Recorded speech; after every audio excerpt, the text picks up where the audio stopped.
Y'all already know what time it is. It is time for the mess. So let's get into it.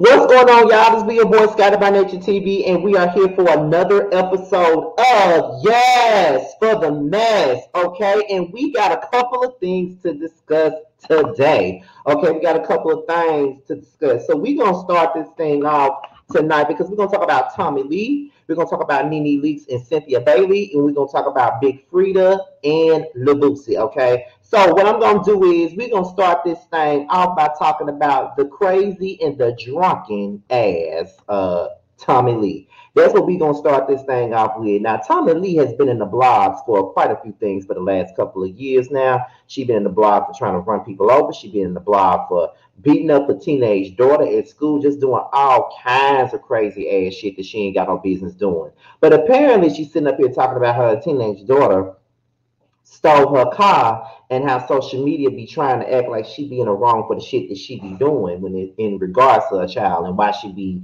doing what she do. She feels like because her daughter stole her car and shit like that, that pretty much validates the rage that she got for her daughter when she do certain shit. Okay. So I got an article here from the jasminebrand.com, and y'all already know what we're gonna do over here. We're gonna read the article and then we're gonna talk about the article, give my opinion, and y'all gonna give y'all's. Okay. So we're gonna put Tommie back on the screen as I read this damn article. Okay. So let's get right on into it. So former Love and Hip Hop star Tommie Lee is accusing her minor daughter of stealing and damaging her luxury vehicle. Tommie Lee recently revealed on her Instagram stories that while she was out of town, her teenage daughter hopped behind the wheel of her white Jaguar F-Type, damaged the exterior of the vehicle. In a video clip, she claimed via her Instagram story that Tommie Lee showed scratches on the right side of her car, and she said, "But you a bad parent. You a bad parent when you beat your kids' ass. But when they stealing bitches' cars and you can't even go out of town when they stealing cars and damn near about to kill themselves, then what are you supposed to do, right?" Then she captioned the video, "But I'm a bad parent, right? This is the type of shit my kid does when I'm out of town working. Steals my cars and wreck them. But when I'm disciplining her, I'm wrong. Could have killed herself, but I guess this is cool, huh?" Tommie later provided a update on the hectic situation via IG her stories. Now I didn't get a chance to get the IG stories to put them on the screen because that's what I'm trying to do these days because that's what people claim they want me to do. So I didn't get a chance to do that. So I'm just gonna read what she said. Now what she said is, "After reviewing some of these remarks, I feel compelled to speak on the fact that I've repeatedly thought about this incident and if it had taken another turn for the worse all day, while most of everybody who commented said I should beat my child and spoke as if they knew that's where my head was when I mentioned discipline. And to be honest, it wasn't my previous run-in with my child that was so publicly scrutinized. Was her second time I ever had to be physical with her, and both times I cried after. If you know me in real life, then you know this to be true." She continued and revealed that her 14-year-old daughter drove the vehicle from Tarzana to Beverly Hills, which according to Google Maps is roughly a 40-minute drive. Furthermore, while a lot of people's focus was on the car, the F1 Jag that has 200 on the dash, which had a 14-year-old driving it from Tarzana to Beverly Hills with very little experience, the horsepower on the car, with the lack of knowledge being driven by a kid could have left my child dead, was where my focus and frustration lies. This experience has taught me a lot, a few things, and now has taught me a few things. And what you say? Oh, and the main thing is none of us have this parent shit on lock, unlike you privileged motherfuckers. I'm not a stay-at-home mom. I have to work and provide for my family. So that whole you should have been home shit is a joke to me. Because if I stay home, I won't have one." Then she continued with, I hate when Jasmine Brand's website do this shit. It'll jump up and do all types of stupid shit. Okay. She added, "Y'all voice y'all opinions, and here's mine. By the time your child reaches middle school, they are no longer entertained or led by your super parenting skills. They are being led and influenced by their peers. Oh, and the undefeated internet. Seeing some of these whack ass recommendations made me proud of the mother that I am, because y'all tripping. Damn, and here I was thinking I was the bad guy." What are your thoughts on what Tommie Lee shared? Okay, so here's what I got to say about what Tommie Lee shared. Now, I don't know what she was thinking. I don't know when she said when I discipline my child, I'm the bad guy. No, it's not that when you discipline your child, you're the bad guy. It's the way you discipline your child that makes you the bad guy, Tommie. You know, slamming your child against lockers and beating her ass like she a grown woman on the street. That's not a good way to discipline a child. That's not discipline, dummy. That's child abuse. Stop. I hate it when people try to use certain situations and try to make it seem like it makes them right for the shit they do. It doesn't. It does not. Now, granted, people are judgmental. That's facts. People are judgmental as fuck when it comes down to the way that other people raise their fucking kids. They are very much so judgmental. They are. No lies being told there. But at the same time, you need to own up to your own shit. You talking about you the bad guy. You was the bad guy when you beat her ass at that school. That was child abuse. You whooped that girl like she was a woman on a block that was the same age as you and a woman that fucked your man or something like that. That's how you beat that girl up. That wasn't a regular, I'm beat your ass for getting a bad grade, or I'm gonna beat your ass for not taking out the trash. That's not the same shit. It's definitely not the same shit, Tommie. So stop trying to make this out to be a situation where people trying to make you the bad guy.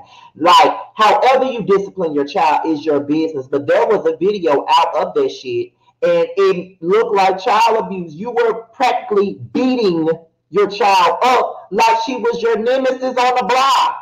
That's how you was doing it. And you want to be mad because people had something to say about it. You damn right people had something to say about it, girl.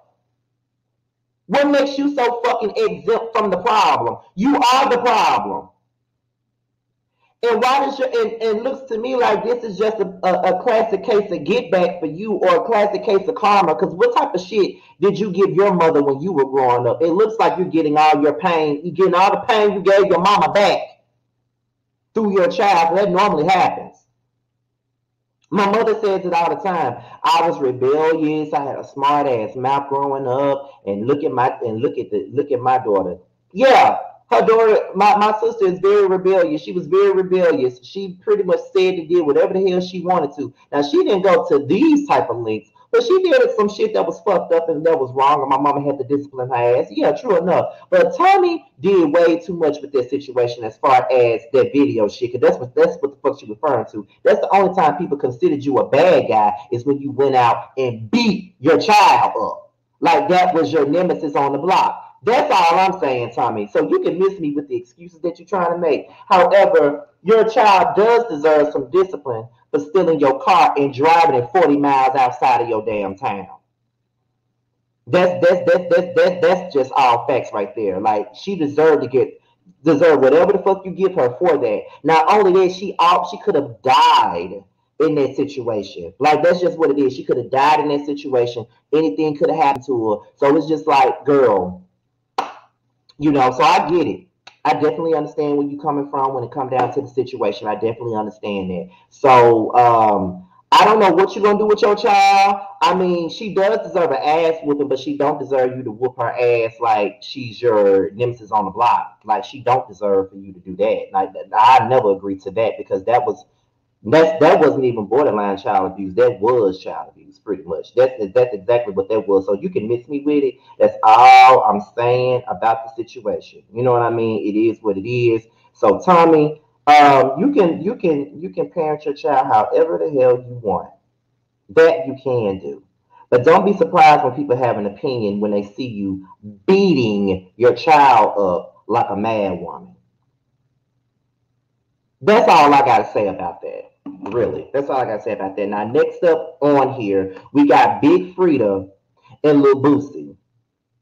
We got Big Freedia and Lil Boosie. Now, as you guys already know, Lil Boosie got into this war of words war of words by itself, because he got immediately triggered by Lil Nas X pretty much trolling him, saying that they got a song together or whatever. So that's basically what he was doing. So he came back and called the boy all types of F words and saying that he deserved to die and that he need to off himself and all types of stuff. He really went overboard over that situation. And I guess TMZ caught up with Big Freedia, and they pretty much asked Big Freedia for her opinion on this situation, and this is what Big Freedia said. Let's get into it. Lil Nas X and Lil Boosie. Okay, they keep trolling each other. I know, but like, there's people co-signing Boosie in the rap business, like, you know, big artists, like, oh, he's the voice of the culture, let him speak, don't stop him. You're gonna have that. He's homophobic. I mean, but you're gonna have those. You're gonna have homophobic people, and you know, us as the gay community, we have to just keep pushing. We can't let everything and everybody bother us with their words. We have been fighting forever, and we got to continue to be tough. Yeah, yeah. And as far as Lil Boosie goes, like, is there any change in this man's, like are people ever going to get to him? But and, listen, like, I don't think Boosie is homophobic. I think he just has a problem with Lil Nas. Boosie's new movie, My Struggle, has lots of gay folks in there.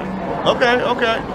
He has a whole gay scene in jail where he has, you know, like a lot of the gay guys from Louisiana representing. So what? Well, I mean, I think it was the specific tweet where he was like, you know, saying, calling out F's, and you know, you want to do this upset. to me, and you know, I mean, when people get upset, they say whatever's on their mind, you know, and on their heart, but.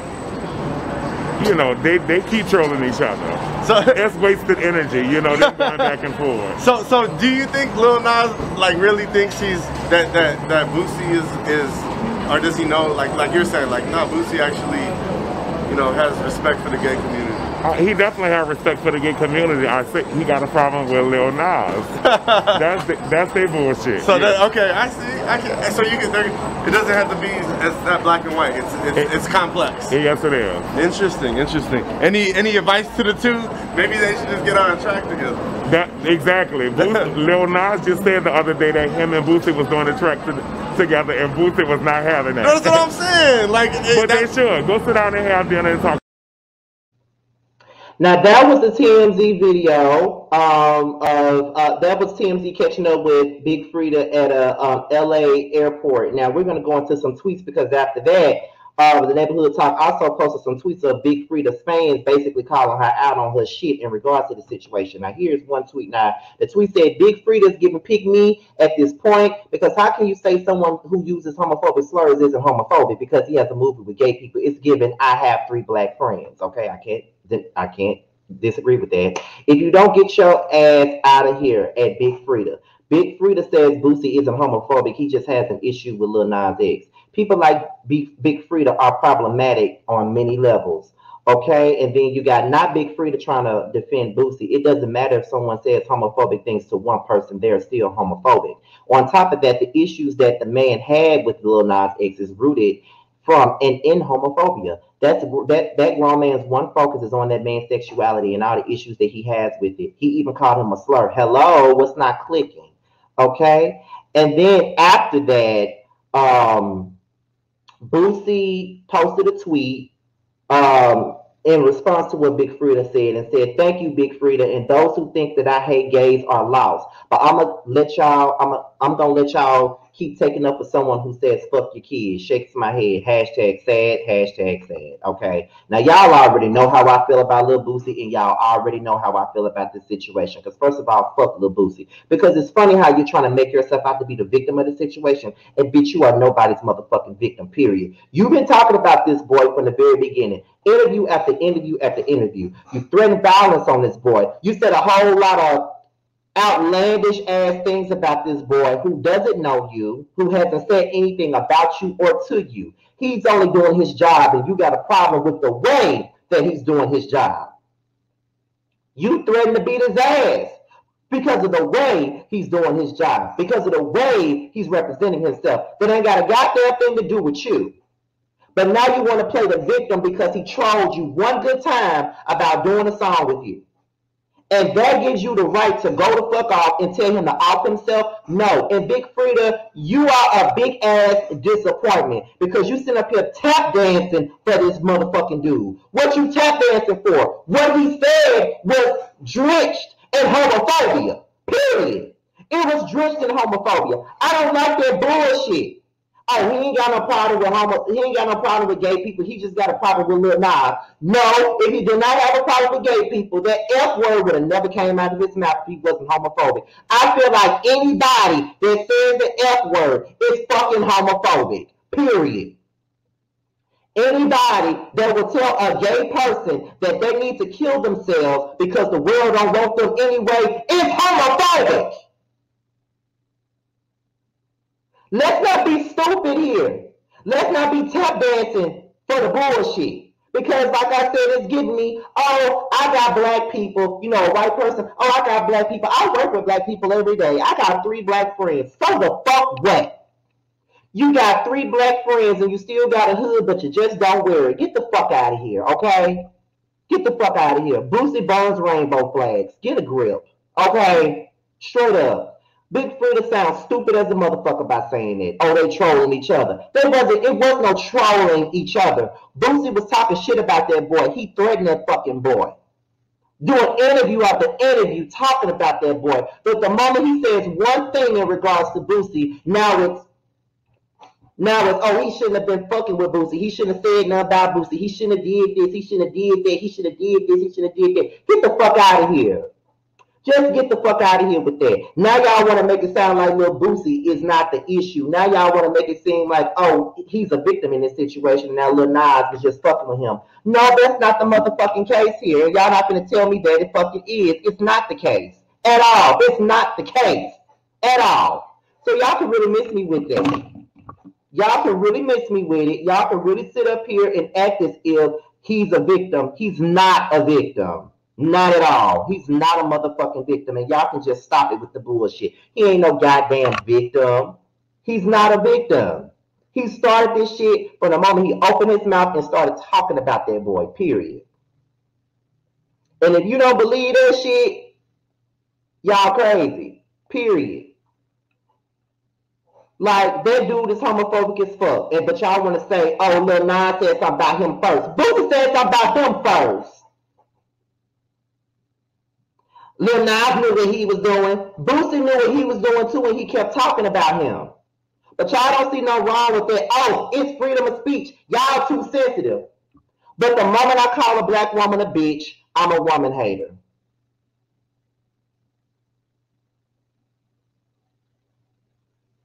Period. Y'all love standing up for these homophobic ass men. These misogynistic ass men. Y'all love standing up for them. Y'all love going up. It's a girl that went back and forth with me for like an hour on up under the neighborhood talk, taking up for him. Even called Lil Nas X a faggot. But in the same breath gonna say she ain't got no problem with gay folks. Yes, the fuck you do. Fuck out of here. Big Freedia, bye. And Boosie, you definitely can go somewhere. For real, honestly. Now, next up is Nene Leakes, okay? We're going to talk about her real quick. Now, as we already know, she went live. Well, she didn't go live. She was on an interview the other day, and she was talking about the housewives and how everybody came together for her, but she also sounded a little bit ungrateful as well when she said what she said. Now, she went live, and this is what she got to say. In the world to live in negativity consistently throughout their entire life. And then there's sometimes in life where you have people who are stalkers, who actually stalk your life. I was asked about if Cynthia attended Greg's repast. No, she didn't. I answered the question very honestly. I'm a very honest person. She did not attend. Did it bother me that she didn't attend? No. Seemed like it bothered other people. She showed up a week or so later at the lounge. Great.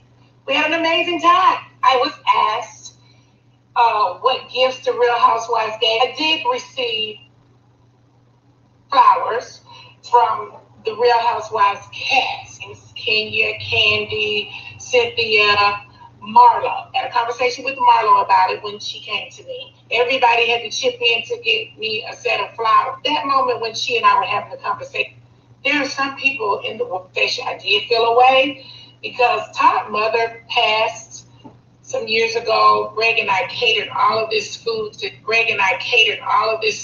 his mom in New York, and Marlo's brother passed, and I sent, things to cater for Marlo.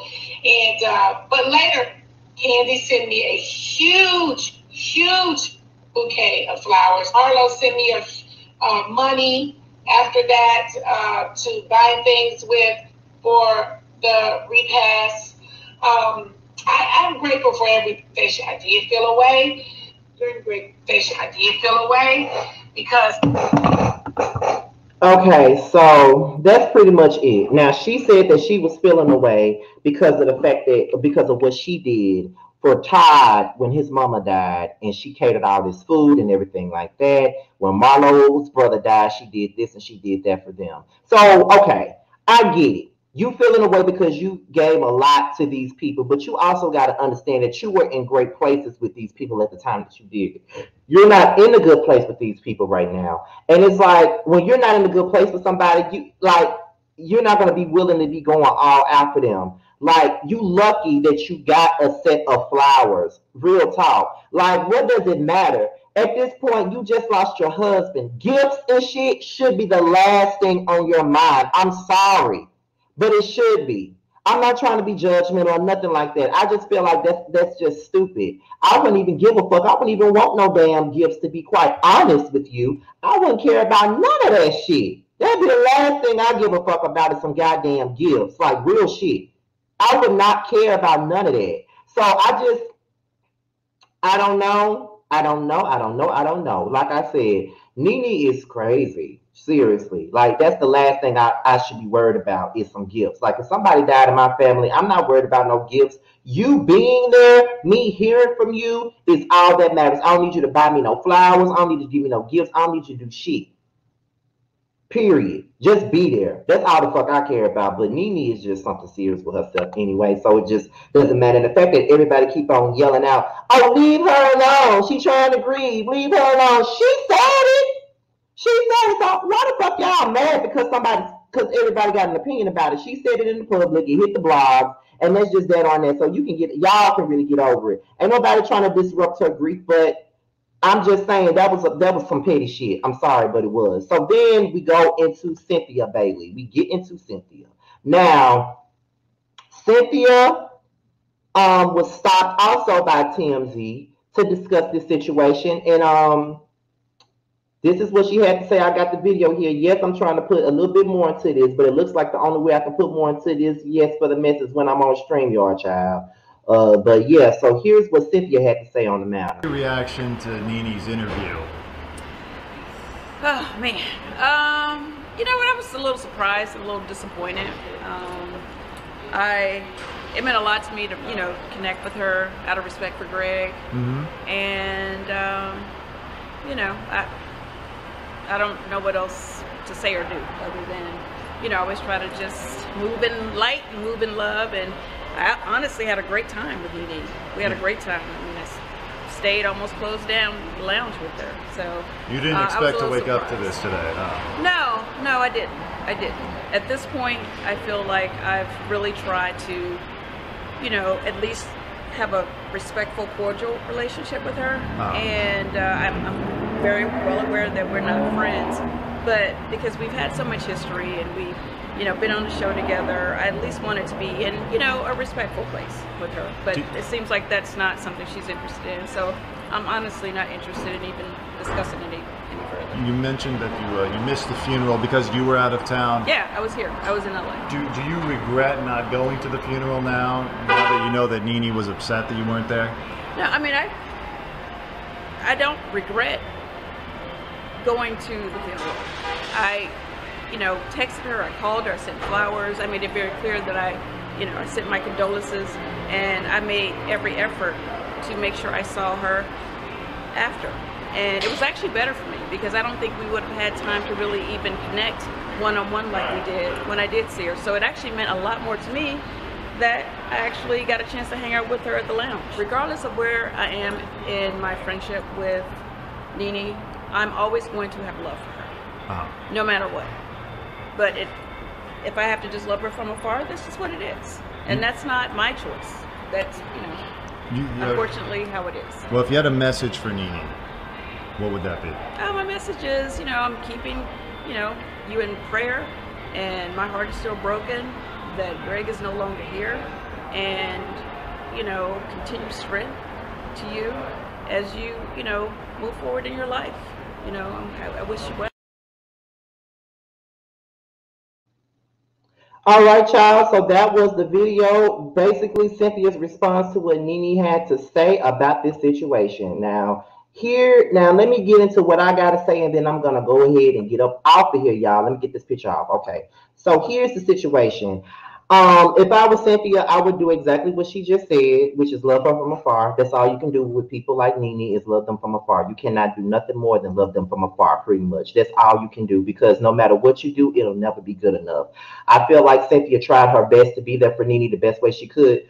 Whether it was a week ago, whether it was a month ago, she was still there. She still calls you, she still texts you, she still sends flowers. The thought is what counts at this point. And Nene is coming across ungrateful as fuck. Nobody had to reach out to her. Nobody had to do anything for her, especially with the way she treats people and the way she acts. Nobody had to do anything, but they did it anyway. So I feel bad for Cynthia. It's like no matter what she does, it'll never be good enough for Nene, but that's fine. Do you, girl. Like, it is what it is. But y'all, with that being said, y'all, be sure to like, rate, comment, and subscribe to my channel. Be sure to click the notification bell so you can be notified whenever I drop a video. And follow me on Twitter and Instagram. If you want me to follow you back on IG, just hit me up in the DMs and hashtag Team Scotty, and I will follow you back. With that being said, you guys, I'm out of here. Until my next video, I'll talk to y'all later.